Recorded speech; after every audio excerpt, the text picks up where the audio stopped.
Before the cameras of the modern world, before radio waves or television screens, there was a man who understood, perhaps better than anyone of his century, the power of being seen and heard. He was born around 1818 on a plantation in Maryland, without a recorded birthday, without legal parents, and without ownership of his own name. His mother was taken from him early, allowed to visit only at night, walking miles through darkness, before disappearing from his life forever. Of his father he knew almost nothing, except the quiet, devastating possibility that the man may have been his enslaver. This was Frederick Douglass's first lesson in the world, that slavery did not merely bind the body, but fractured families, erased identities, and silenced memory itself. As a child, he learned early to fear the sound of the whip and to read human cruelty in the calm routines of plantation life. Yet within that darkness, something unexpected took root. In stolen moments and forbidden lessons, Douglass discovered letters, then words, and finally, ideas. Literacy, denied to the enslaved by law, became his first act of rebellion. Education became the key that slavery feared most. Decades later, that same child would stand before packed halls in America and Europe, commanding silence with his voice. He would become the most photographed American of the 19th century, not as a curiosity, but as a declaration. Each portrait was deliberate, dignified, direct, unbroken. A former slave insisting, without speaking a word, on his humanity. Frederick Douglass did more than escape bondage. He transformed personal suffering into moral force. Through speeches, newspapers, and books, he challenged a nation to confront its contradictions, freedom proclaimed alongside chains. This is not only the story of one man, it is the story of how knowledge becomes power, how words become weapons, and how a single life can reshape the conscience of an age. If you find meaning in stories like this, told slowly, thoughtfully, and with respect for history, consider subscribing to the channel and share your thoughts in the comments as we begin this journey together.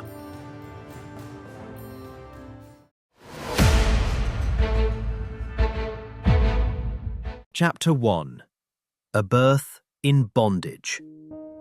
Frederick Augustus Washington Bailey was born around the year 1818 on the eastern shore of Maryland, into a world where human lives were counted not by names, but by value. No official record marked the day of his birth.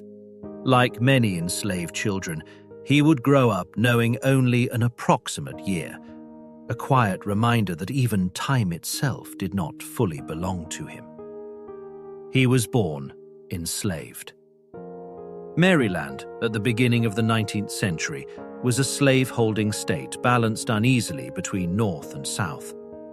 Plantations spread across its countryside, and slavery was enforced not only by whips and chains, but by law.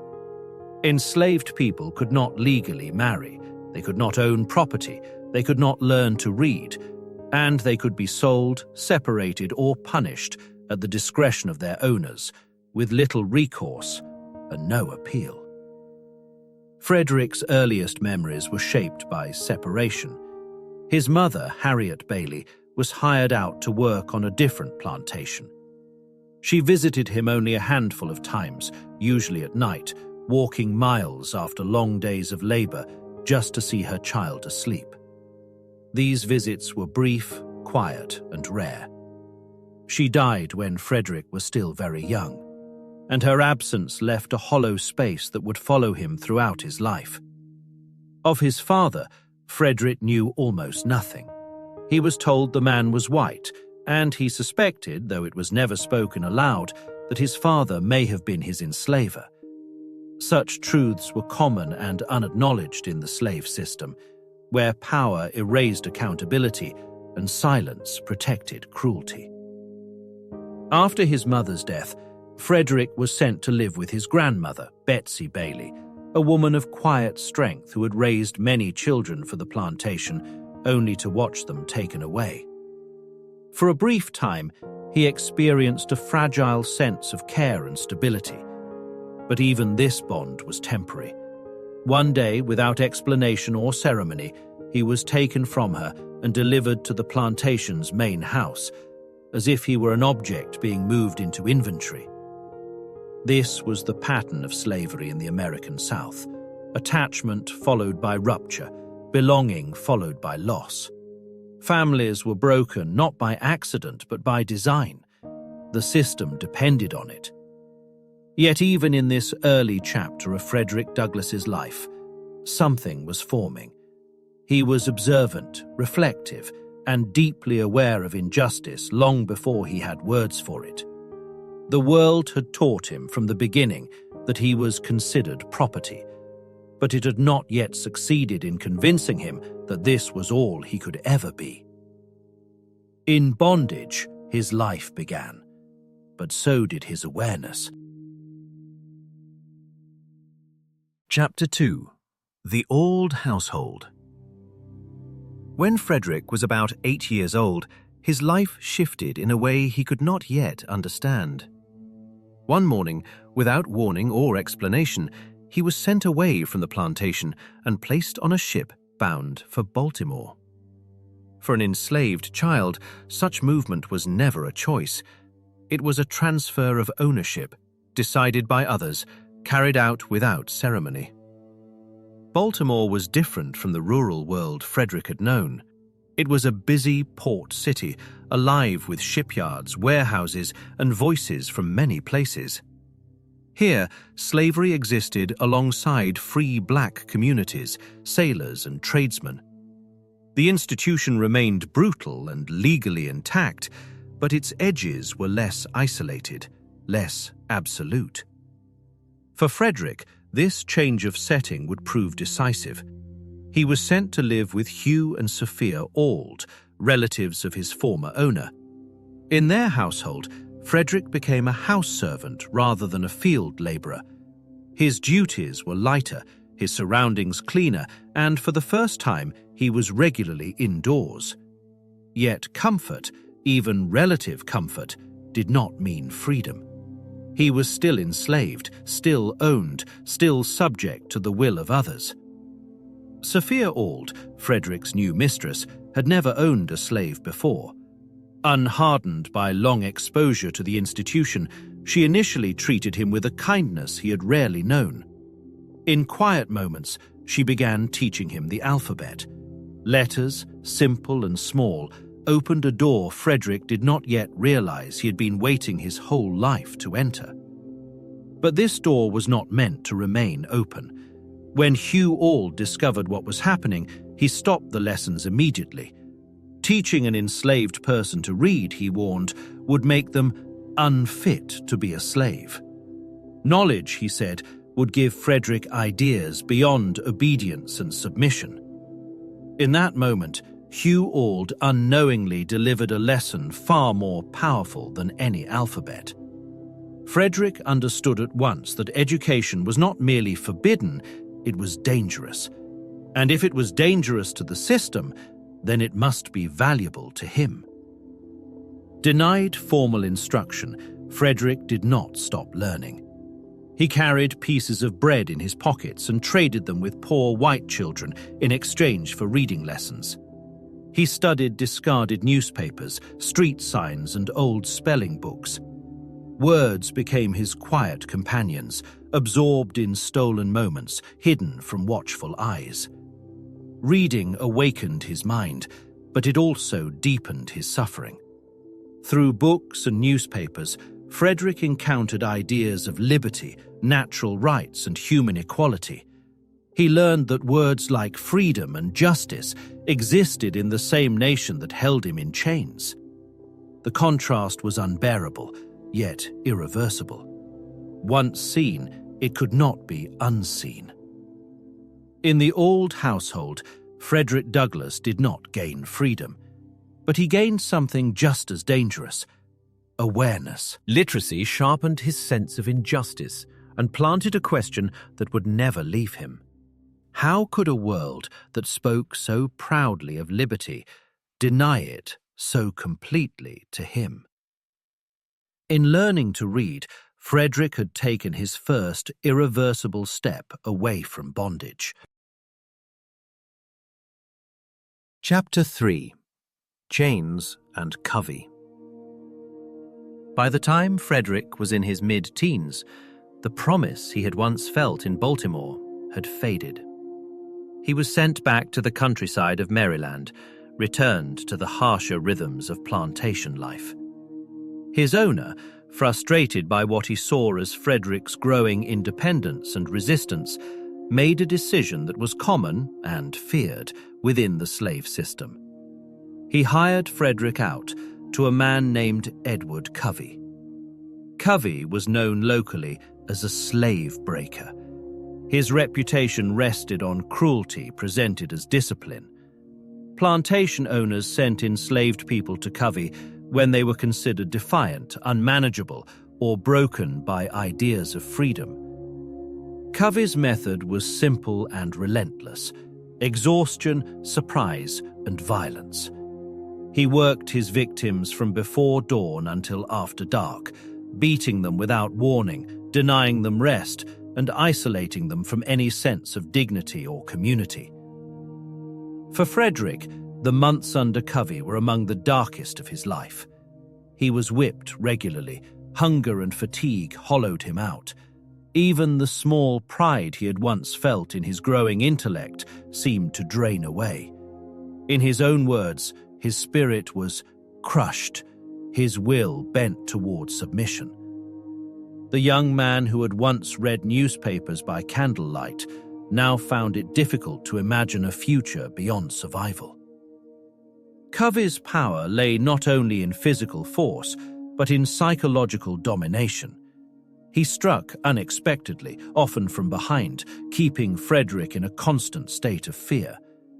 There was no rhythm to the violence, only uncertainty. It was a system designed to convince the enslaved that resistance was pointless, that obedience was the only path left. But something within Frederick did not disappear. One hot day in the fields, after another beating, Frederick collapsed. Too weak to continue, he sought help from his owner, hoping, perhaps foolishly, for protection. Instead, he was sent back to Covey, who tied him up and beat him again. It was a moment of utter betrayal, a final confirmation that the system offered no justice, no refuge. Not long after, the breaking point came. When Covey attempted to whip him once more, Frederick resisted. What followed was a fierce physical struggle that lasted nearly 2 hours. The two men grappled in the dirt, neither yielding. Covey, shocked and humiliated, failed to subdue him. And when it was over, he walked away, silent, defeated. Covey never whipped Frederick again. The consequences of that fight went far beyond the bruises it left behind. For Frederick Douglass, the confrontation marked a turning point. The fear that had paralyzed him loosened its grip. He later wrote that the battle revived his sense of manhood, restored his self-respect, and rekindled his determination to be free. He was still enslaved, his chains remained, but something essential had changed.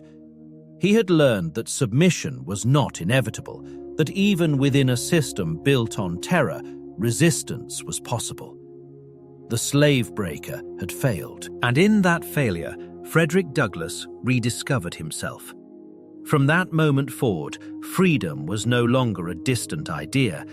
It became a necessity. Chapter 4: A Plot and a Setback. After his time under Edward Covey, Frederick carried himself differently. The fear that once shadowed his every step no longer ruled him. Though still enslaved, his mind had crossed a threshold. Freedom was no longer an abstract hope. It was a plan waiting to be formed. On the plantation where he was next hired, Frederick quietly found others who shared his longing. They were young men like himself, weary of endless labor and the certainty of lives spent in chains. In hushed conversations, hidden from overseers and carried on by trust alone, they began to imagine escape. The plan was careful and deliberate. Frederick, now one of the few who could read and write, took the lead. He forged passes, studied routes, and fixed a date. It was to be a collective act of courage, a step into the unknown taken together. But in a world built on surveillance and suspicion, secrecy was fragile. Before the plan could be carried out, it was betrayed. One morning, Frederick and his companions were seized and bound. There was no dramatic chase, no last-minute flight, only the heavy realization that their hopes had been exposed. They were marched away, questioned, and imprisoned. For days, Frederick sat in confinement, uncertain of what punishment awaited him. Escape attempts were met with harsh retaliation, whippings, sail to the deep south, or worse. In the end, no extreme sentence was imposed. Instead, Frederick was sent back to Baltimore, returned to the Auld household. On the surface, it appeared to be mercy. In truth, it was calculation. He was considered valuable as skilled labor, particularly in the shipyards. Selling or severely punishing him carried risks. For Frederick, the failure cut deeply. The plan had been sound. The desire had been real. Yet freedom had slipped through his fingers before he could touch it. For a time, disappointment settled over him like a fog. He had tasted the possibility of escape and lost it. Worse still, his companions remained enslaved. Their trust in him weighed heavily on his conscience. But this setback did not break him. Instead, it sharpened his understanding. He saw more clearly now the dangers of acting without preparation, the importance of timing, discretion, and allies.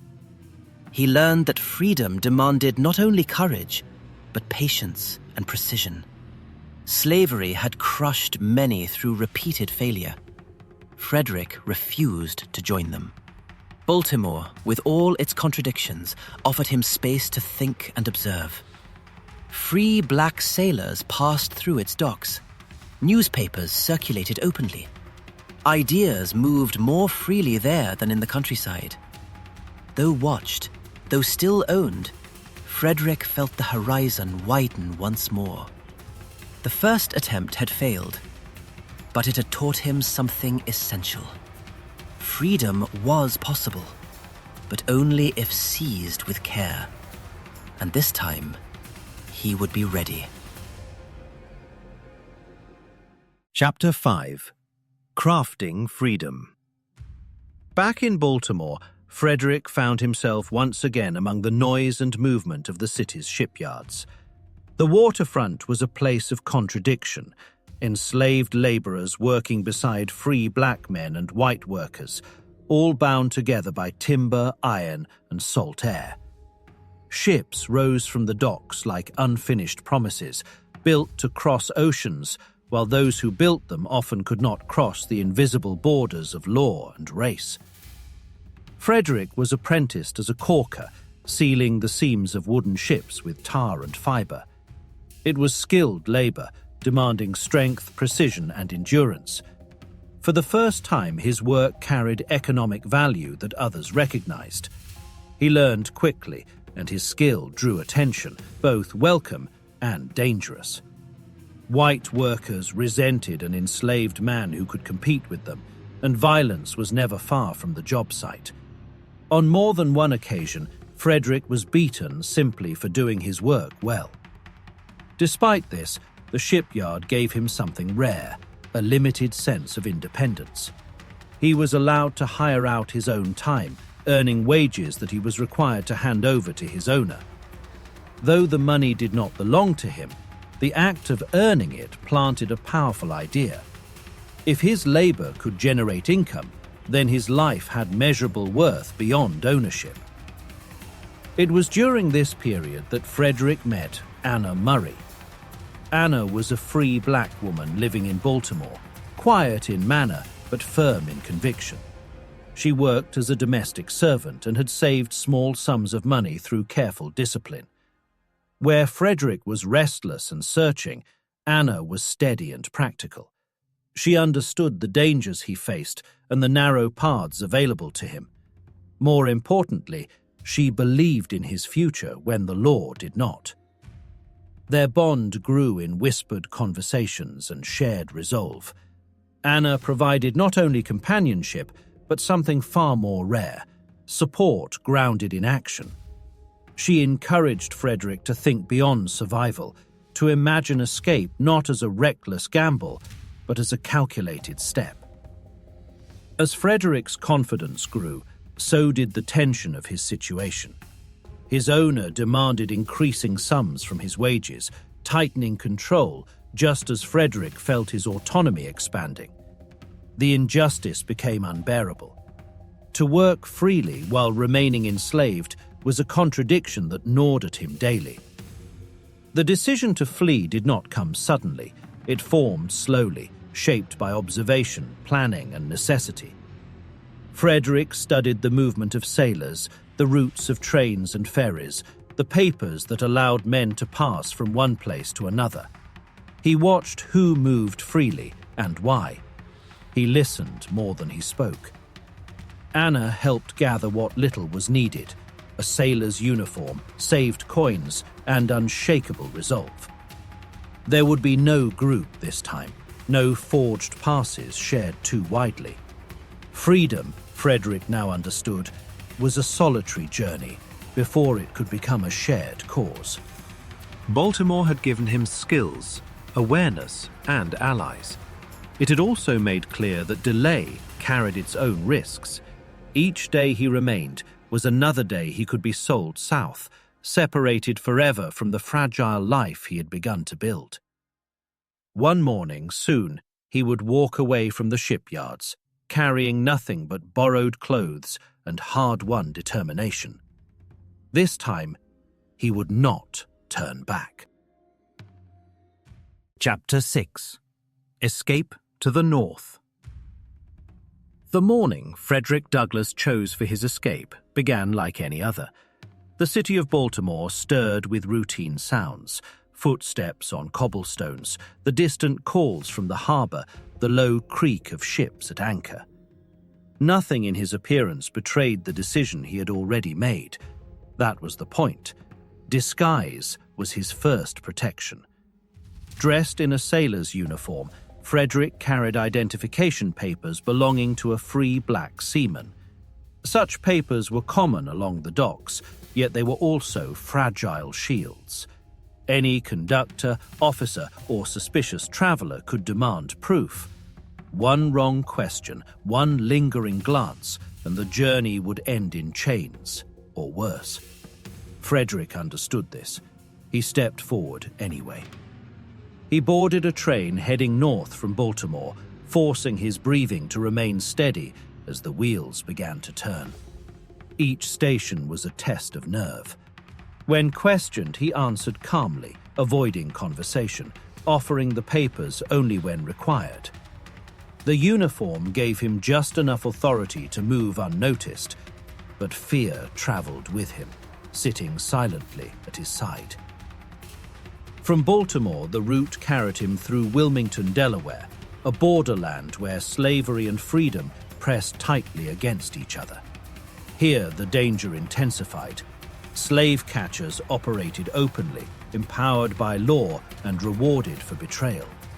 Frederick moved carefully, choosing speed over safety, momentum over rest.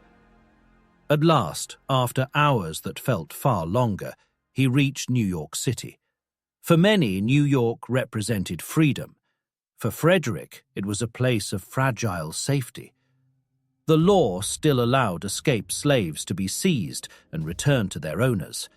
He arrived alone, exhausted, and unsure of whom to trust. He later wrote that he felt like one who had escaped a den of lions, only to find himself surrounded by hunters. Yet help came quietly. Members of the city's abolitionist network took him in, offering shelter and guidance. For the first time, Frederick slept without immediate fear of being awakened by violence. But true security still lay further north. On their advice, he continued on to New Bedford, Massachusetts, a whaling town with a strong free black community and deeper roots of abolitionist support. There he reunited with Anna Murray, who had followed him north at great personal risk. They married shortly after his arrival, sealing a partnership forged in courage and sacrifice. In New Bedford, Frederick took a new name, Douglass, marking the beginning of a life claimed by choice rather than ownership.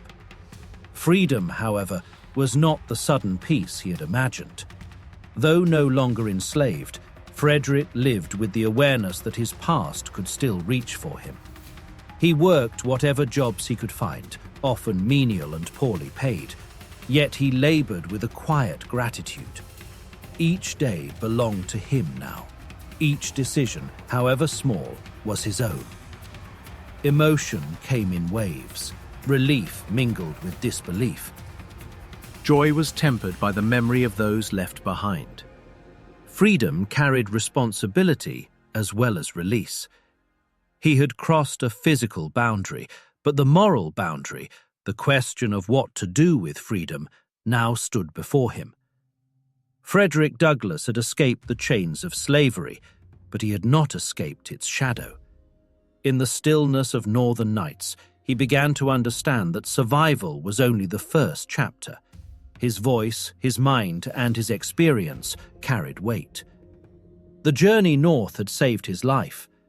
What he would do with that life was yet to be written. Chapter 7. From Fugitive to Orator. In New Bedford, Massachusetts, Frederick Douglass entered a life that felt both new and uncertain. The town, sustained by the whaling industry, was home to one of the largest free black communities in the North. Here, men of color owned businesses, attended churches, and walked the streets without fear of immediate capture. To Frederick, it felt less like a rival and more like cautious breathing after years underwater. Yet freedom did not bring ease. Work was scarce and often degrading. Despite his skills as a caulker, Frederick was denied shipyard employment because white workers refused to labor beside him. He took whatever work he could find, loading ships, sawing wood, hauling coal. The wages were small, but each coin represented labor freely given and freely kept. Dignity, he was learning, could survive even in hardship. It was in New Bedford that Frederick and Anna settled into married life, grounding themselves in routine and community. They attended abolitionist meetings, listening more than speaking. Frederick remained wary. As a fugitive, public attention could be dangerous.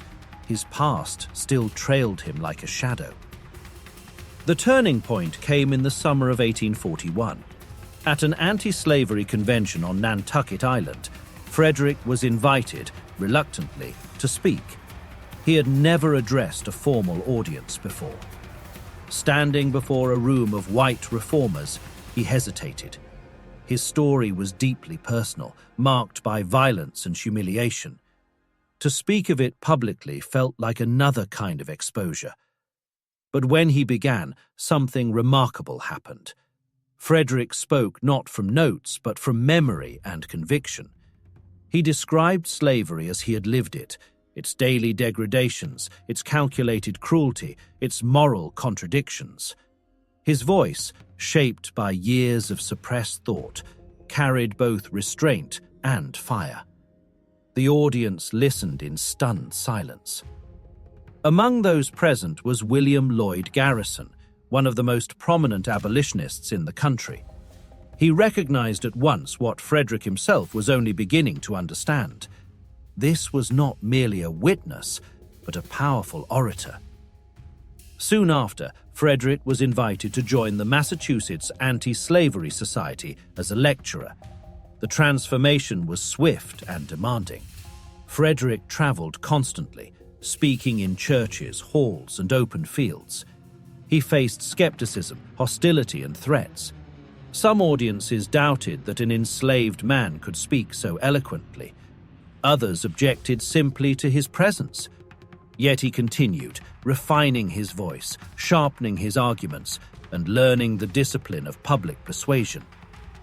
In telling his story, Frederick found something unexpected. Speech did not weaken him, it strengthened him. Words, once forbidden, became instruments of change. Each lecture turned private suffering into public reckoning. Still, the risk remained. His fame grew faster than his legal safety. The more he spoke, the more visible he became. But silence, he had decided, was no longer an option. Frederick Douglass had crossed another threshold. He was no longer only a man who had fled slavery. He was becoming a man who challenged it, openly, relentlessly, and with a voice that demanded to be heard. Chapter 8. The Power of Speech. In the summer of 1841, the small island of Nantucket became the stage for a moment that would quietly alter the course of American history. The anti-slavery convention held there was not unusual for its time. Reformers gathered often, exchanging speeches and resolutions, repeating arguments they had delivered many times before. What no one expected was that the most memorable voice of the meeting would come from a man who had been free for less than 3 years. Frederick Douglass had not come to Nantucket intending to speak. He sat among the audience, listening, observing, still cautious about drawing attention to himself. When he was invited to say a few words, he hesitated. Public speech carried risks. For a fugitive slave, visibility could invite danger. But encouragement from those around him and a quiet sense of obligation persuaded him to stand. When Douglass began to speak, the room changed. He did not shout, he did not dramatize. He spoke plainly, recounting what slavery had been, not in theory, but in daily practice. He described hunger, beatings, and the slow violence of denial. His voice was steady, his language precise. The authority of experience carried every sentence forward. The audience was stunned.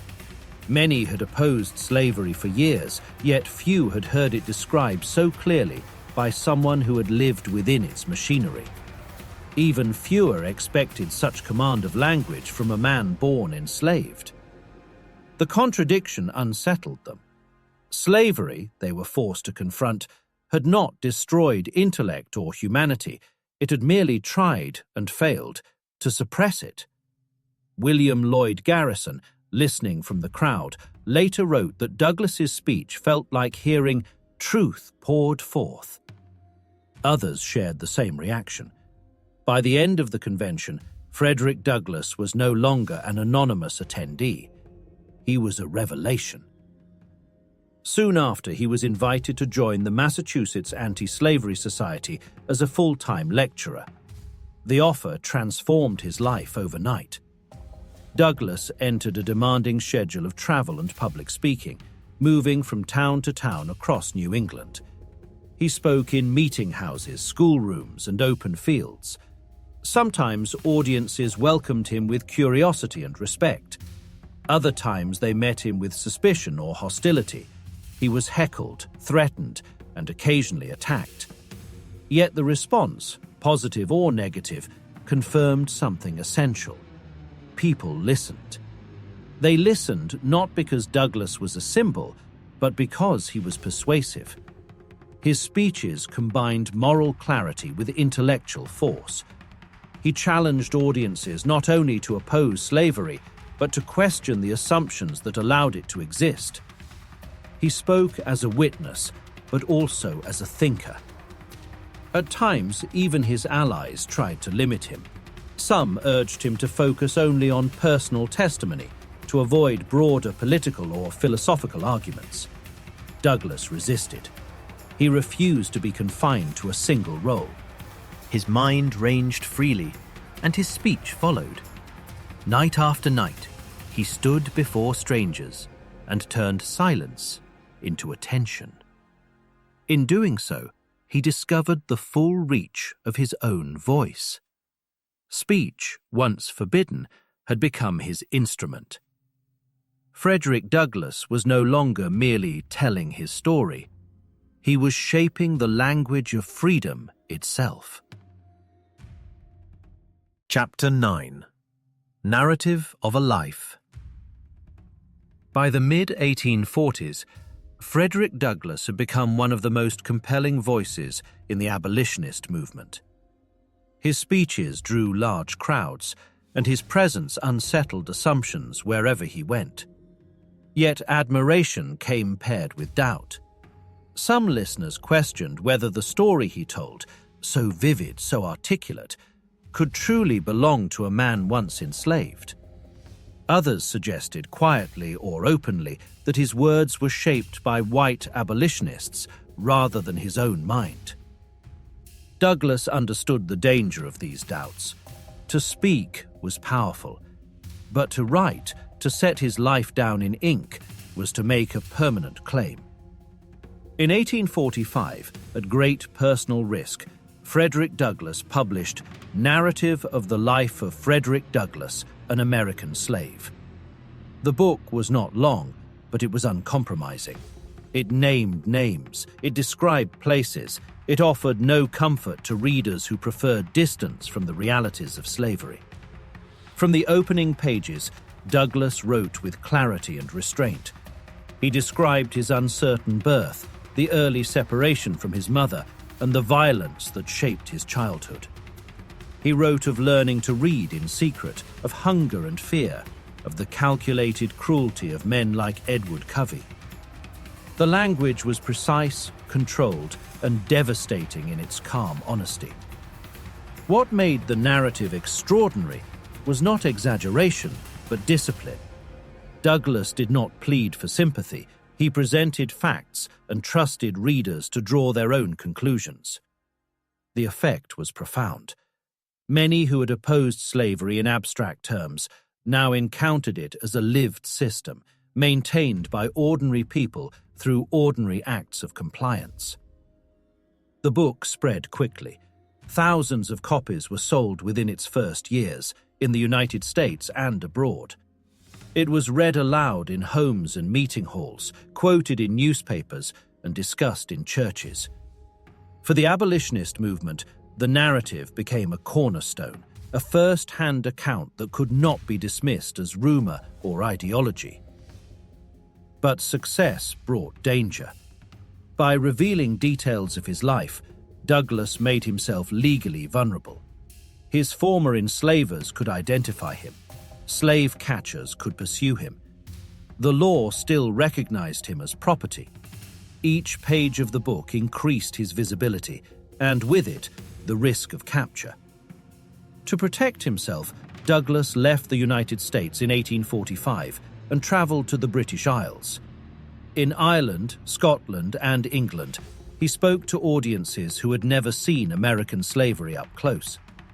The reception was overwhelming. Crowds filled halls to hear him speak. Many were shocked that such a system could exist in a nation that called itself a republic. Supporters raised funds to purchase Douglass's legal freedom, securing his status upon return.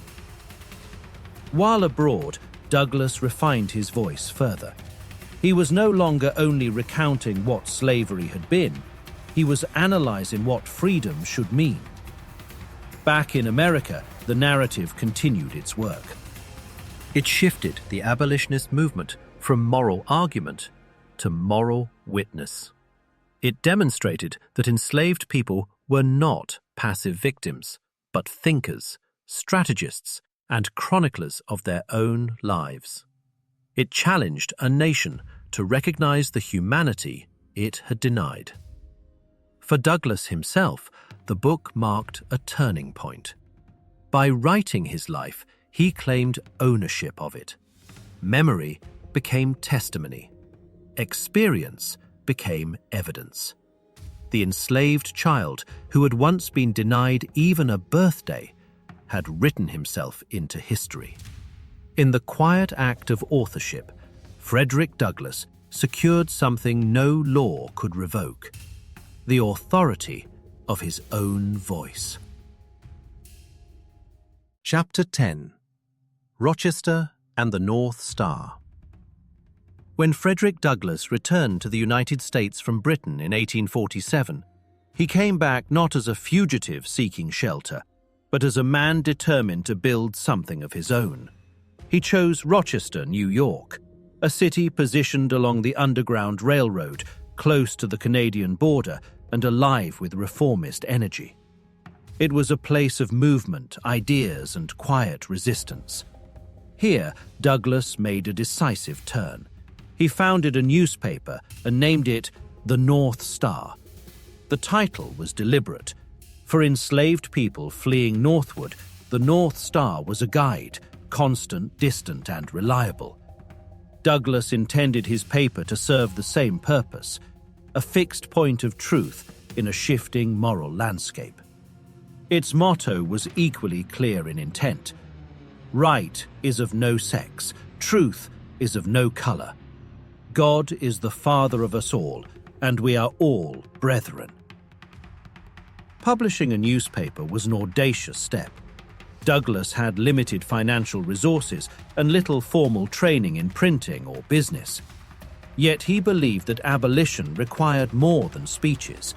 It required sustained argument, debate, and a platform that could not be interrupted by hostile crowds or closed doors. Ink, once set on paper, could travel where he could not. The North Star quickly became one of the most influential black-owned newspapers in the United States.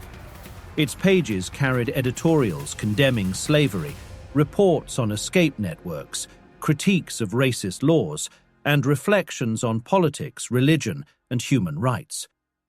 Douglass wrote with increasing confidence, no longer limiting himself to personal testimony. He analyzed the Constitution, challenged religious hypocrisy, and urged Black Americans to claim citizenship not as a gift, but as a right. The paper also reflected Douglass's growing independence within the abolitionist movement. This independence came at a cost. Some of his former allies, particularly William Lloyd Garrison and his circle, believed abolition should remain strictly moral and non-political.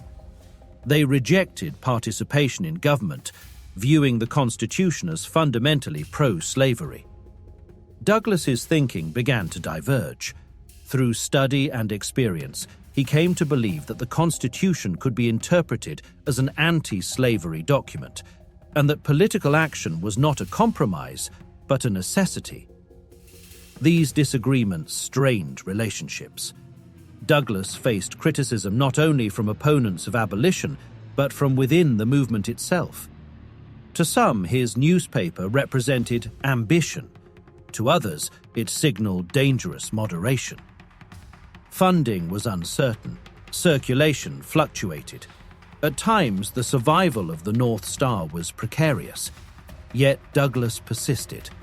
Rochester became his home, a place where his children grew, where allies gathered, and where ideas were tested. His house was a station on the Underground Railroad, sheltering those who passed through in silence toward freedom. The newspaper office, modest and often underfunded, became a nerve center for resistance. Through the North Star, Douglass extended his reach beyond the spoken word. He learned to argue with patience, to persuade through reason as well as passion. He no longer depended on invitation or approval. He set the terms of his own voice.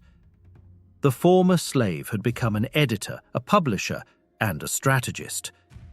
Night after night, as the presses turned and fresh pages dried, Douglass understood what he was building. Not just a newspaper, but a sustained challenge to a nation's conscience. The star he followed was no longer only in the sky.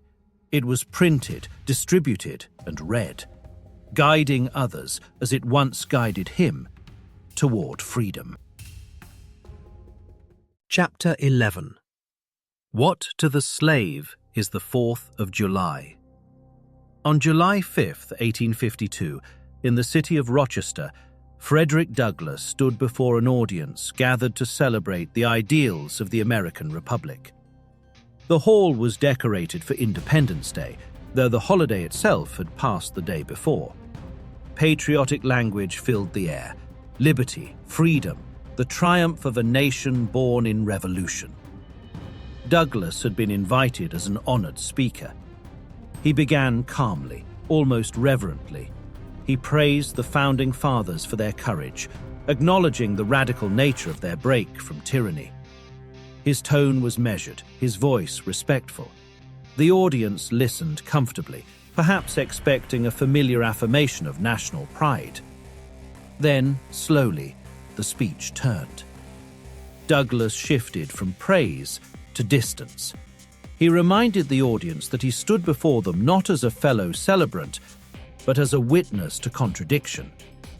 The 4th of July, he explained, was theirs, not his.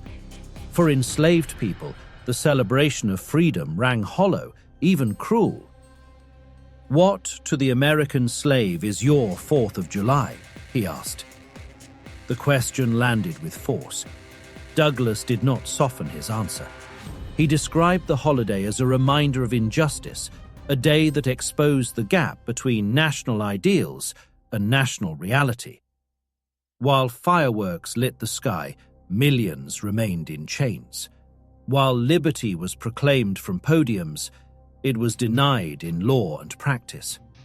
He spoke of churches that blessed slavery, of courts that enforced it, of politicians who defended it. His language was precise and unrelenting. Slavery, he declared, was not an unfortunate exception. It was a central feature of American life, protected by institutions that claimed moral authority. "There is not a nation on the earth," he said, "guilty of practices more shocking and bloody than are the people of these United States at this very hour." The words were devastating because they were controlled. Douglass did not shout. He reasoned.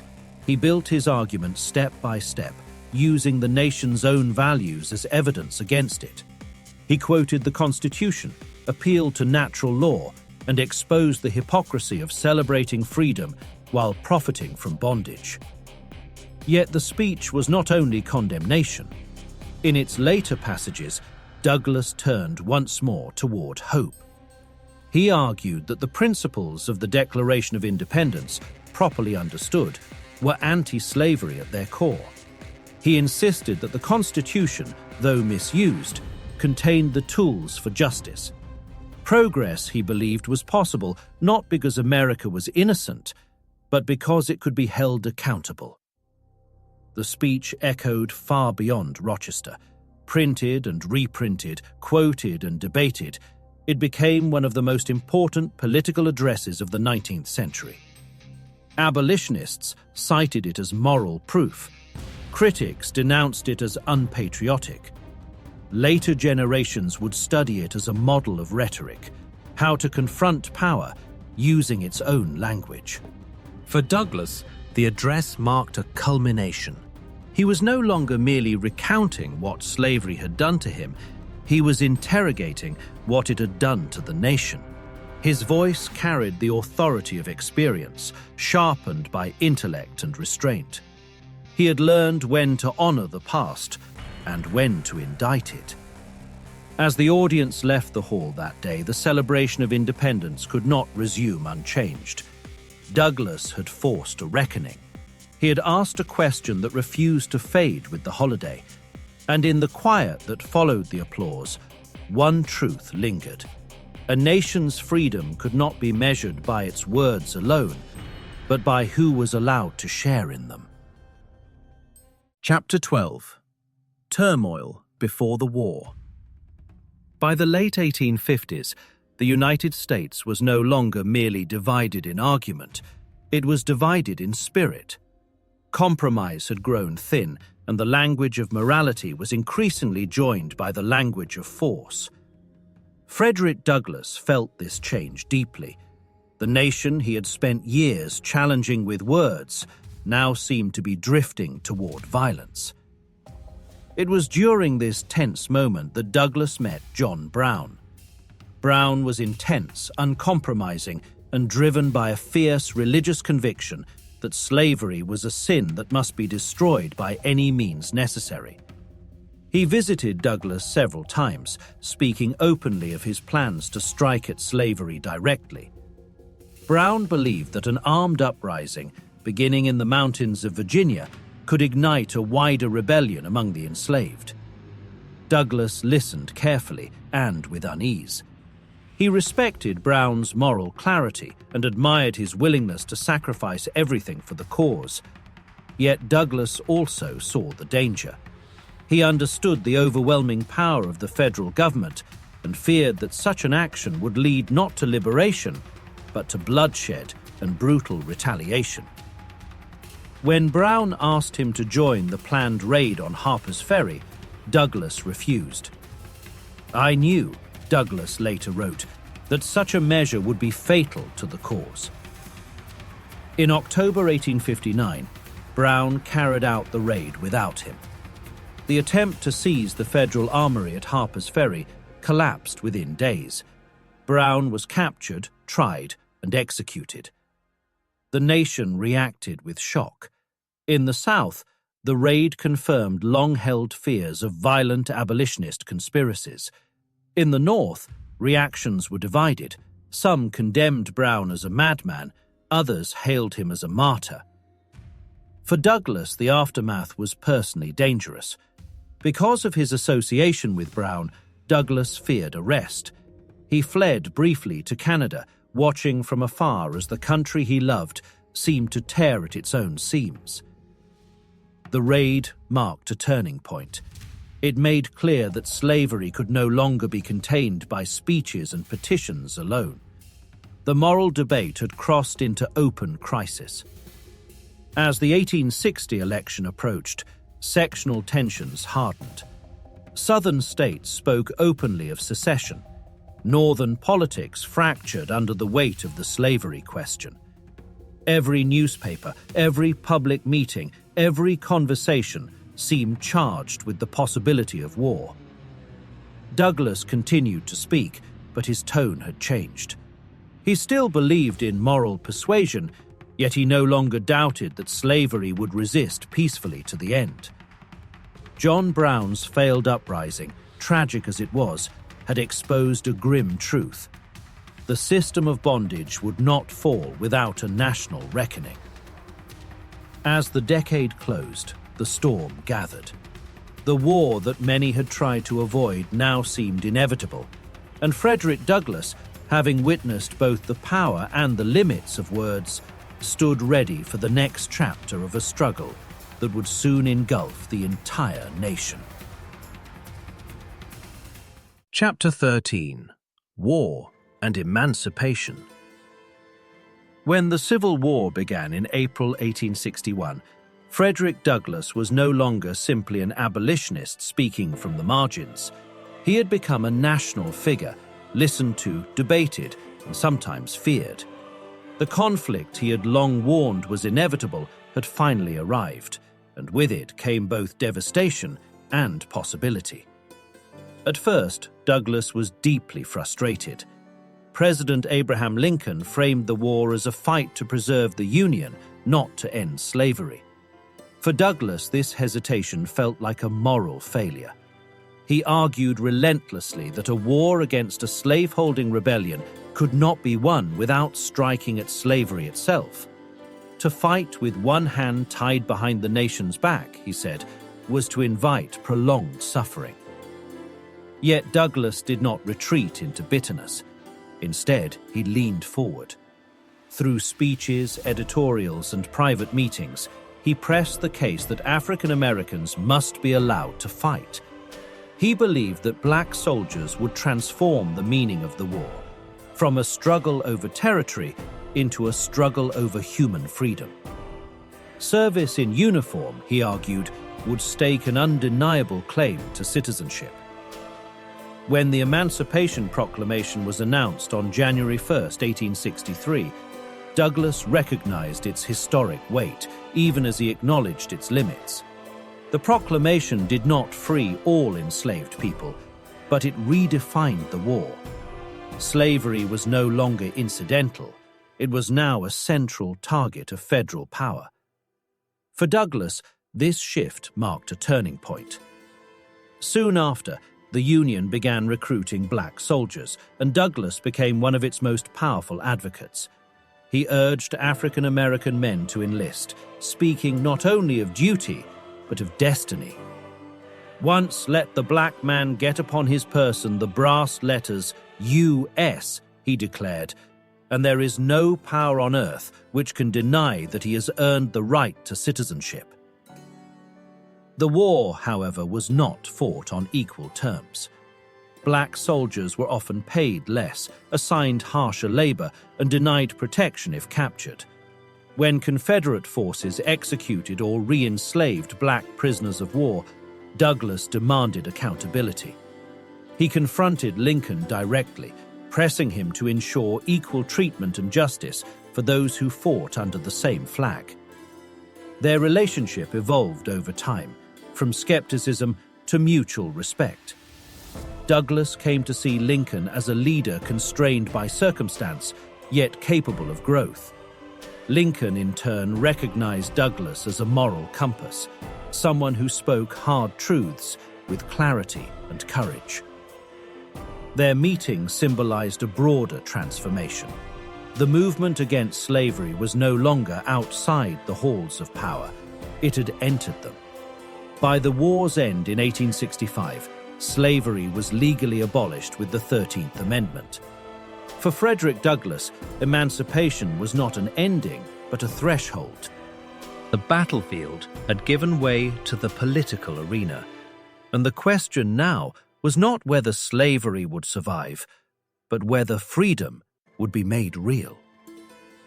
As the cannons fell silent, Douglass prepared for the next struggle, defining what freedom would mean in a nation remade by war. Chapter 14: Reconstruction and Rights.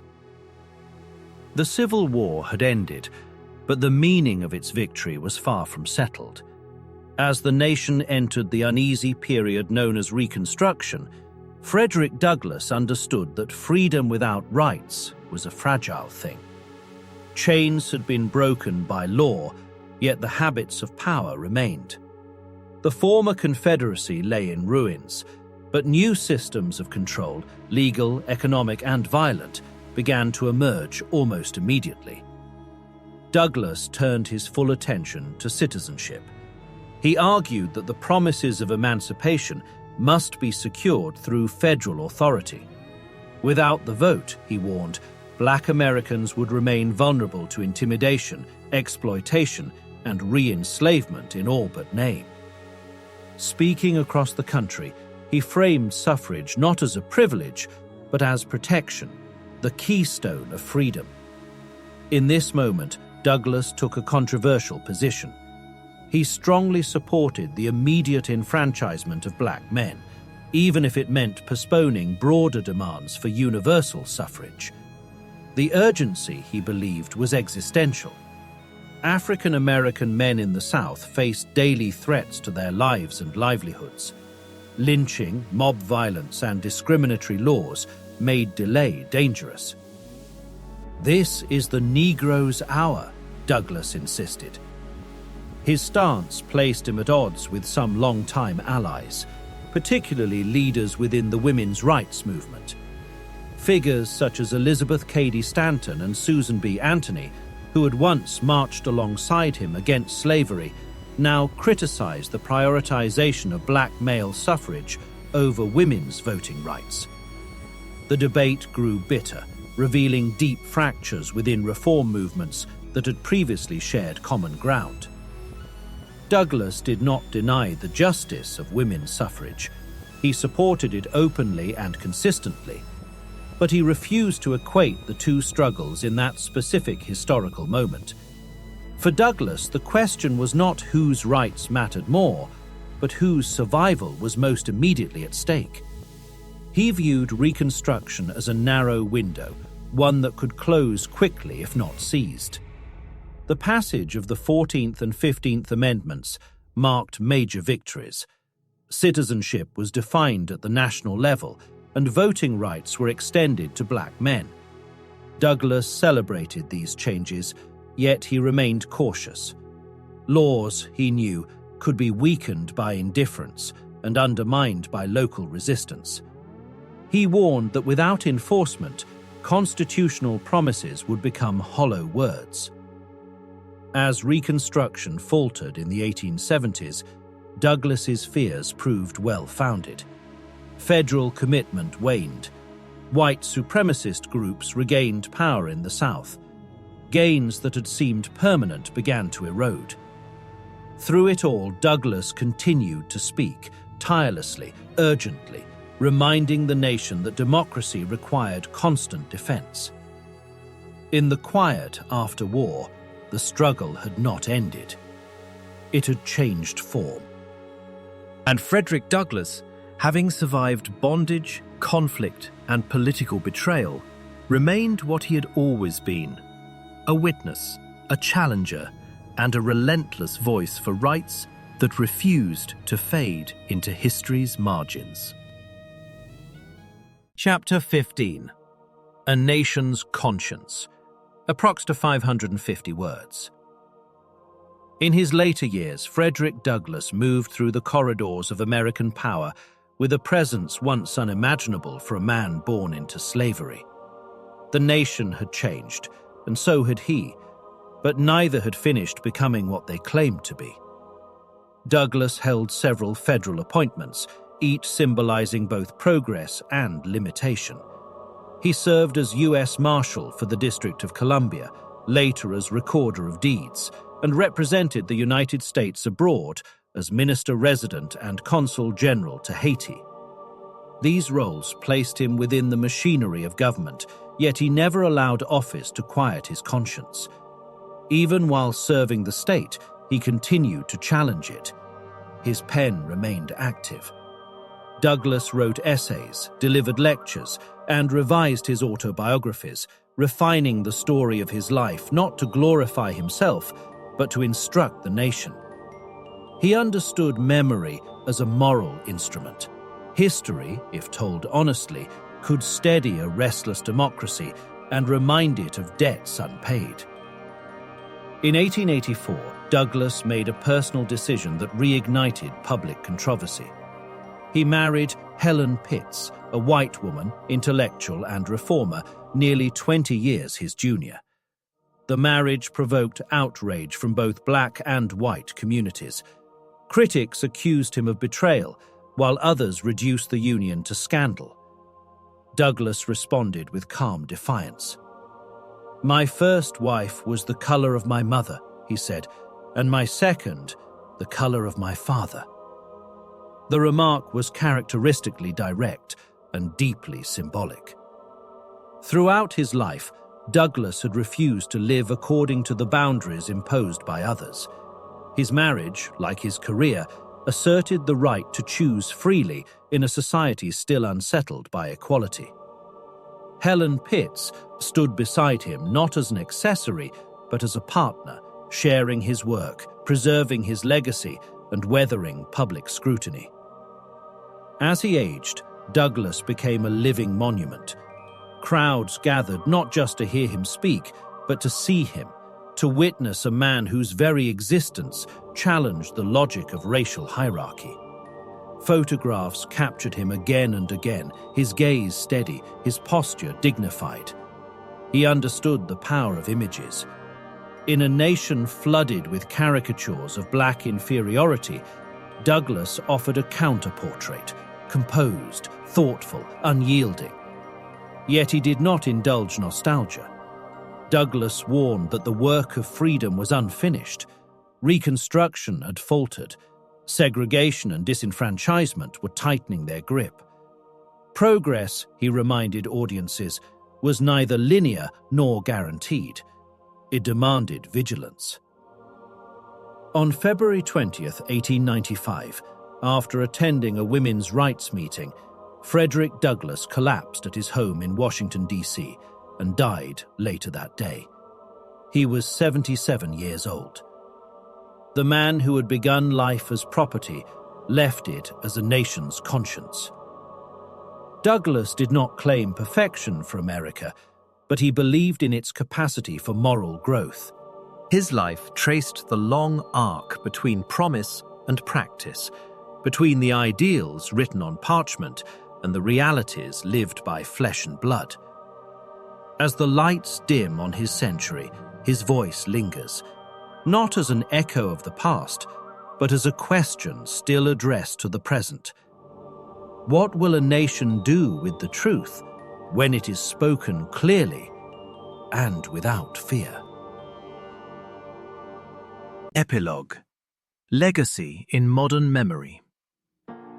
Long after the final echoes of Frederick Douglass's voice faded from lecture halls and public squares, his presence remained, quiet, steady, and unmistakable.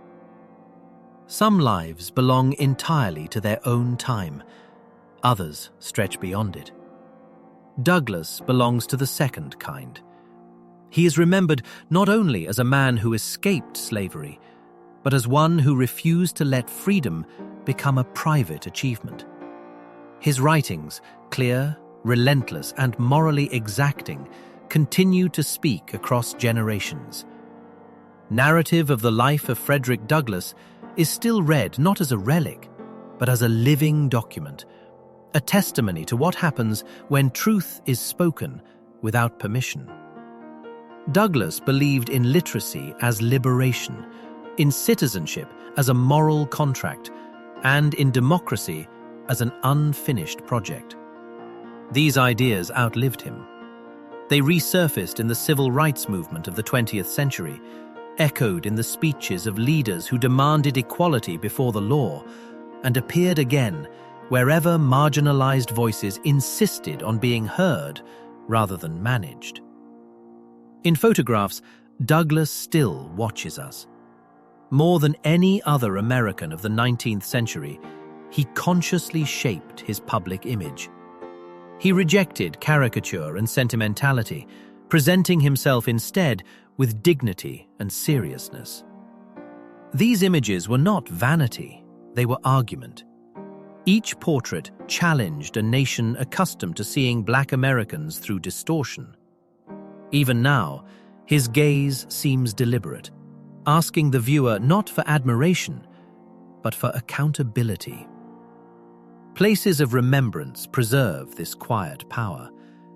At Cedar Hill, his home in Washington, D.C., now the Frederick Douglass National Historic Site, rooms remain filled with books, papers, and the atmosphere of a mind at work. Visitors walk the same halls where Douglass reflected on the past and worried over the future. Statues stand in cities across the United States, not in triumphal poses, but in thoughtful ones. Douglass seated, speaking, or listening, as if still engaged in dialogue. Yet his true memorial is not built of stone. It exists in classrooms, where his words unsettle easy narratives, in movements that link justice to education, and in debates that refuse to separate freedom from responsibility. Douglass warned against complacency. He knew that progress could reverse, that rights could erode, and that moral clarity was often sacrificed to convenience. He never promised comfort. What he offered instead was a framework. Confront injustice directly, insist on full citizenship, and measure a nation not by its declarations, but by its treatment of the most vulnerable. This philosophy remains as demanding now as it was in his lifetime. As this story comes to rest, the world is quieter than the one Douglass knew. No auction blocks, no Civil War cannons. And yet the questions he raised remain unresolved. Who belongs fully? Whose voice counts? What does freedom require beyond words? In the gentle cadence of history told before sleep, Frederick Douglass does not fade into the darkness. He remains awake. A reminder that freedom is not inherited whole, but built, defended, and renewed by those willing to speak, learn, and act when silence would be easier. And in that sense, his story has never truly ended.